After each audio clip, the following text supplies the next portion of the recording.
Hi friends, welcome to our channel. இன்றைக்கி இந்த வீடியோவில் நம்ம என்ன பார்க்க போகிறோன்னா, இன்றைக்கி எங்களோட வீட்டில் வந்து துளசி கல்யாணம் வந்து பண்ணியிருந்தோம். ஸோ அதோட வீடியோ தான் நான் உங்களுக்கு ஷேர் பண்ணுறேன்.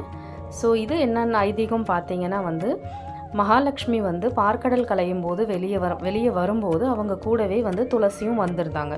மகாலட்சுமி வந்து மகாவிஷ்ணுவை வந்து திருமணம் பண்ணுறதுக்கு விருப்பப்பட்டாங்க. அதே மாதிரி வந்து மகாவிஷ்ணுவும் வந்து அவங்கள திருமணம் பண்ணார்.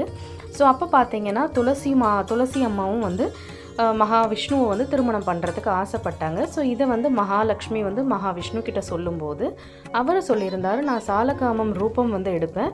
ஸோ அந்த மாதிரி ரூபம் எடுக்கும்போது நான் வந்து துளசியை வந்து கல்யாணம் பண்ணுவேன்னு சொல்லியிருந்தார். ஸோ அதை பேஸ் பண்ணி தான் நம்ம வந்து இன்றைக்கி துளசி கல்யாணம் வந்து பண்ணியிருக்கோம். ஸோ என்கிட்ட பார்த்தீங்கன்னா வந்து சாலகிராமம் இல்லை. அதனால நான் வந்து கிருஷ்ணரோட சிலை இருந்துச்சு. ஸோ சிலையை வச்சு நாங்கள் வந்து பூஜை இன்றைக்கி முடித்தோம். பூஜை ரொம்பவே நல்லா போச்சு. நெய்வேத்தியமாக பார்த்தீங்கன்னா நான் வந்து அரிசி பாயாசம் வச்சுருந்தேன், ட்ரை ஃப்ரூட்ஸ் கொஞ்சம் வச்சுருந்தேன், ஃப்ரூட்ஸ் கொஞ்சம் வச்சுருந்தேன், வெத்தலை பாக்கு எல்லாமே வச்சுருந்தேன். ஸோ இது கூட பார்த்தீங்கன்னா வந்து 5